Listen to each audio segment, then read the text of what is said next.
How's it going, everyone? This is Eflex and welcome back to another A Producer's Approach video. In this video we're going to be looking at Teqq's song, The Road Ahead.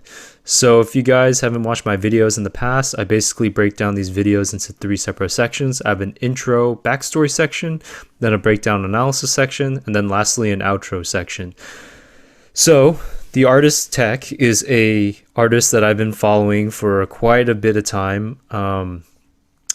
I believe Teqq's first song was on 010. I believe. I could be incorrect. I believe they were one of the three artists, along with Vice Tone, Ramses B, and I think Teqq. Oh, and Subformat, the four of them that were on that new artist release week. I believe back on the album 010, because I remember Subformat's song More being on that album, and at the moment, I can't remember Teqq's first release, but hopefully I'll put it down in the comments section. But when, at that time period of 2013, I found out that my buddy Earthfox and I were like pretty good fans and pretty big fans of Teqq. Like at that time, EDM or electronic music wasn't really known to many people around the area where I was living. So when I discovered that my friend Earthfox actually knew who Teqq was back then, it was just kind of like, whoa, you know who this guy is? Like I was just introduced to him on Monstercat, and he heard his stuff, I think, through Monstercat, but other channels as well, maybe like Proximity or other promotional channels quite like that. But yeah, he was a fan of Teqq. So more recently, when he found out I was doing this channel, he said, hey, do you mind doing like, two friends song, a Teqq song? So, I really like Teqq. And I really wish they were on Monstercat for longer than they were, because I think their last song was Air with Hellberg. And, Teqq made quite a few songs in the, 3-4 years that they were on Monstercat, but I don't know if they were a duo and if they split up or they just decided not to make music anymore. But a lot of their music was the more traditional progressive house music of this time, as you see in 2013. But I don't know, they just had like a pretty unique style to them, and their music was always pretty solid.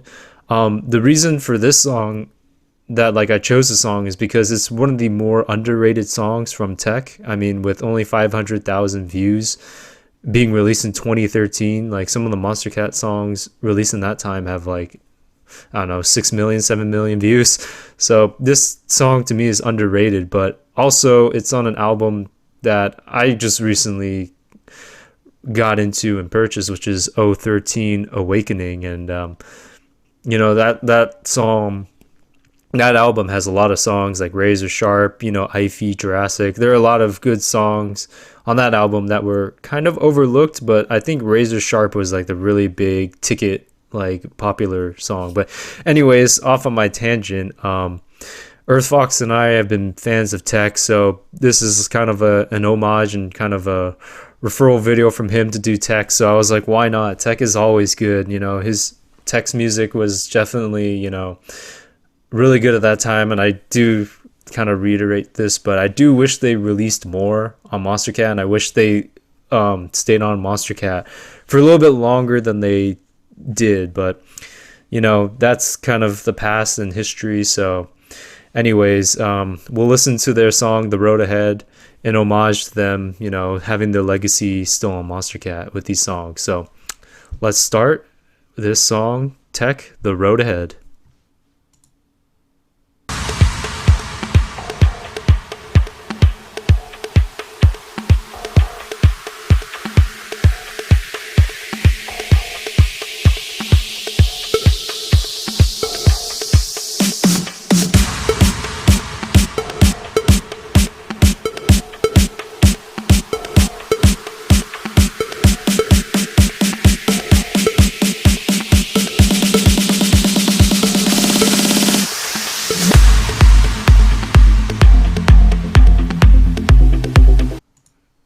All right, so what you're kind of already seeing now is the more traditional kind of structure for a house song. as I mentioned in the previous videos where I kind of reviewed or broke down or gave my opinion about the older songs from this time period of 2013, they all kind of follow the more traditional structure, which isn't bad. The intro for this song is pretty cool. There's kind of like a pluck synth on top, and then there's kind of like a snare that is slowly introduced into the section to kind of, build the section, and then transitions into the kick there. But it's pretty cool. There's like a different sound effect that goes go go or something, sounds kind of like that. Kind of a weird sound effect kind of thrown in there. But I think this intro is going to be about a minute long, so you'll kind of see the more traditional structure within the song. So let's keep going.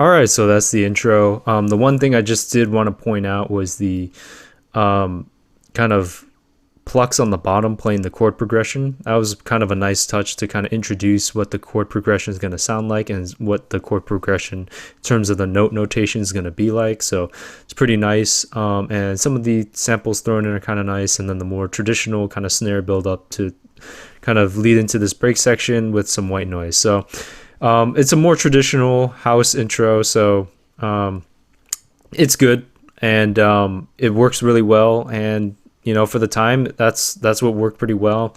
And the creative part of it is the use of like the different samples and the introduction of the plucks in the beginning. So that's really cool to me. So let's keep going.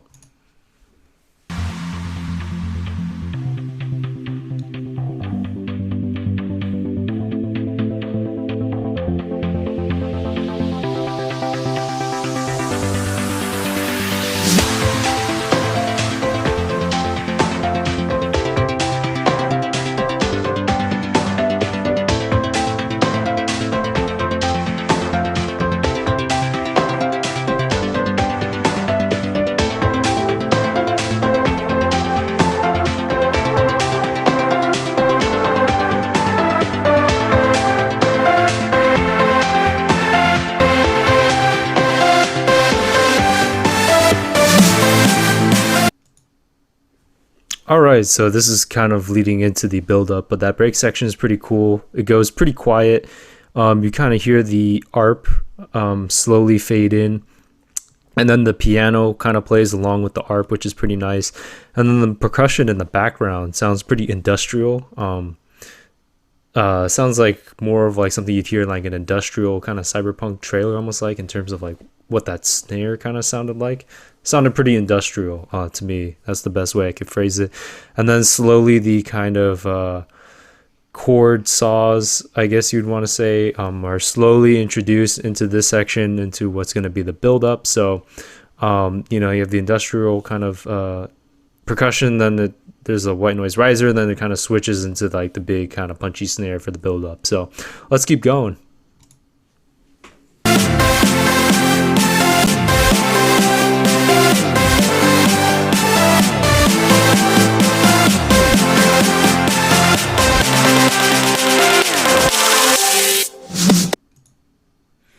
All right, so what's really cool is you kind of hear with those notes, like, and it kind of tapers off kind of at the end of those notes. Almost sounds like they use this effect called like a tape stop. I guess that's something you could do with like a tape recorder. You can kind of just stop it and it kind of winds down. That's kind of the effect that it kind of has. And just the overall build is pretty similar to a traditional house build, but the kind of feeling I get from this build up reminds me a lot of like a Two Friends song. So Teqq, in at least from what I remember, is that their style was very similar, but not exactly the same, but pretty similar to like the Two Friends in terms of how they structured and built songs within this time period. So that was really cool to have on Monstercat at the time. So let's keep going after this kind of big snare drop. So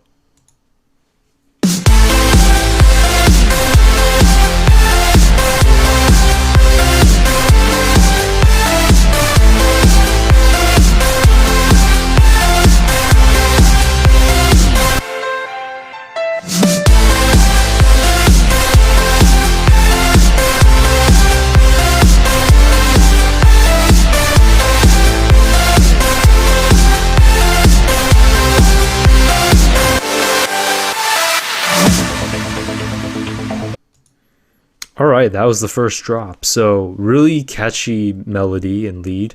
Um, Very similar to the sound of what I think the Two Friends, like when we listen to Brighter, that's kind of the kind of same synth sound that kind of reminds me of. The bass line is pretty cool, has some movement, has a little bit of that tape stop almost like effect on it where it kind of winds down. It's not like a full sustaining note the whole time. It kind of comes in at the beginning of each note for the chord progression, but doesn't sustain the whole note, from what I can tell. But it's really cool. That bass line kind of reminds me of an older Project 46 song from this time period of 2013. So it's kind of like a blend of almost like Two Friends and Project 46, and the kind of earlier kind of arpish synth sound reminded me of Eminem. So I can kind of see all these different house artists kind of combined within this song. So it's really cool. The exaggeration of the bass, you can also kind of hear the sidechain kind of hitting a little bit. And that was kind of an effect that a lot of producers used in this time, was to make these sidechain effects sound a little bit more noticeable, so you kind of get a little bit of that pumping feeling. Not so much in this song as some of the other older house songs, but you can hear it a little bit, or it's a little more exaggerated than house music of today, where it's a little bit cleaner with the pumping of the saw waves. So anyways, really good first drop, and let's keep going.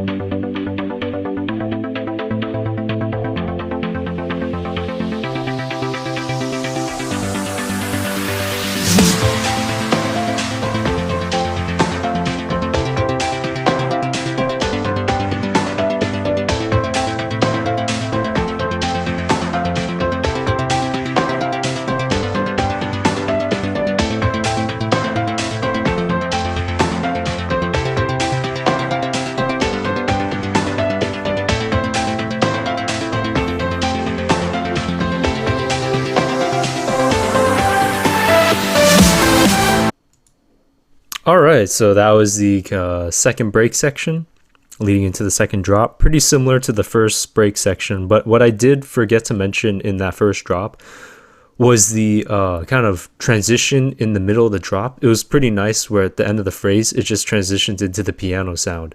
That is something I liked quite a bit, and you didn't hear that too much in a lot of the progressive house songs in this period. Kind of transition with the piano just kind of like that. And you don't hear too many piano instruments being played with different saw waves kind of within this time of progressive house. A lot of artists were focusing mainly on kind of huge saw waves and other synth sounds to really kind of make the effect more more pumpy, more energetic, I guess you would say. So the use of piano is a little bit rare, I would say, in this period for house music. So the structure, though, so far is pretty similar to the break and build up. So let's keep going.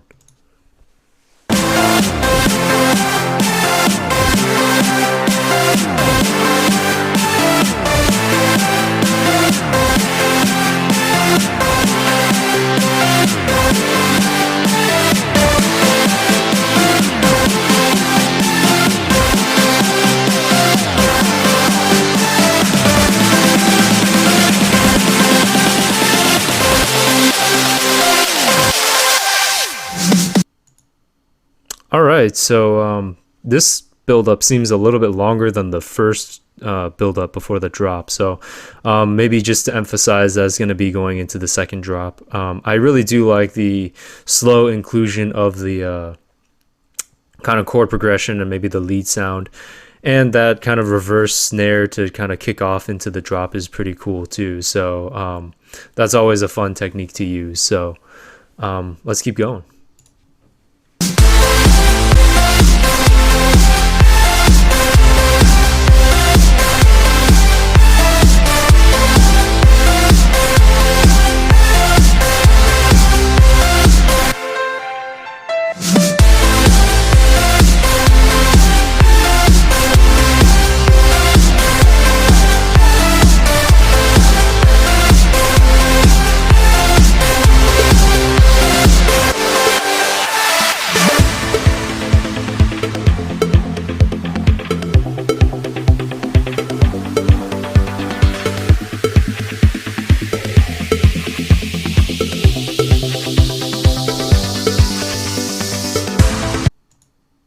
All right, just one thing I wanted to mention kind of within that second drop. So it's pretty cool. The piano transitionary sound kind of comes in.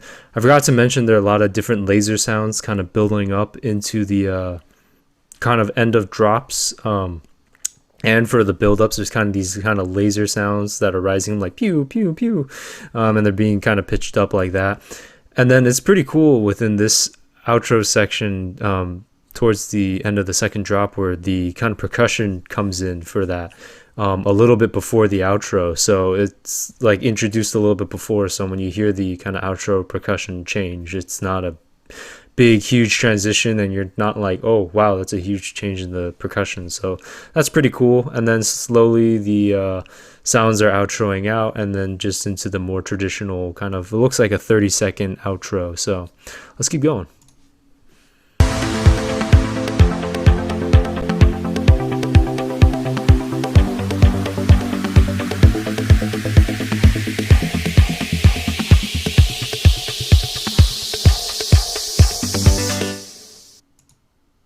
All right, so that was Teq's song, "The Road Ahead." I like in the outro that the ARP kind of plays throughout the outro with the kick and stuff, and then there was a nice white noise sweep. So this is Teq's song, "The Road Ahead." Personally, for me, I like music more structured like this. For me, this is kind of like a time capsule of what progressive house and house music was back when, house music was really popular.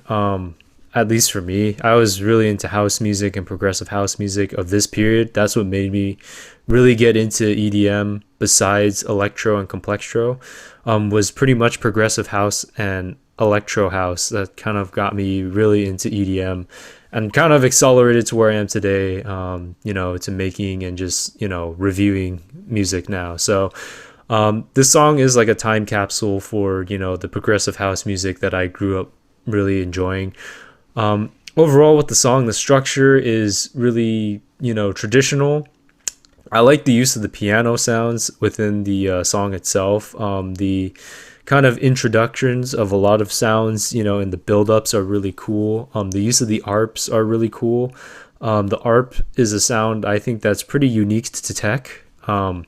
There's certain sounds that are unique to certain artists, and that kind of ARP sound was pretty unique. And the way that they kind of sidechain and implement, I think, piano and stuff with that nature kind of within their music was kind of their more unique aspect of their music. But the use of the other samples too is also another thing that I think was unique to their style. Kind of more unorthodox samples used in a progressive house song, but that was really cool. The lead melody was really catchy within the main drops, and throughout the song, like the piano kind of switched between the kind of synth leads, so that was really nice. And overall, this song's really good. It's really underrated for a Monstercat song, especially a progressive house song. Thanks to Earth Fox for recommending me to, do a review on a Teqq song. All credit goes to him. Teqq is just one of those artists. Again, I really wish they were around on Monstercat for a little bit longer, because when they released their song with Hellberg and Taylor Renee Air, like that was kind of like the pinnacle of them starting to, I guess, diversify their house and maybe improve their house music to be, maybe in that more traditional sense of like a killer song. But that was like, I want to say their most popular song is probably Air. So overall, always enjoy Teqq. If you guys want to check out some of Teq's music, most of it's on Monstercat. There are some other releases not on Monstercat. I think they're maybe on Proximity or this other promotional channel called Nick Cooper. But thanks to Earth Fox for recommending me to listen to Teqq again. I always enjoy listening to Teq's music. And the best way I can describe this song is the combination of, in terms of styles, Project 46, Two Friends, and Eminence all in one song, which to me is always awesome. So anyways, I hope you guys like this video. Comment, like, subscribe.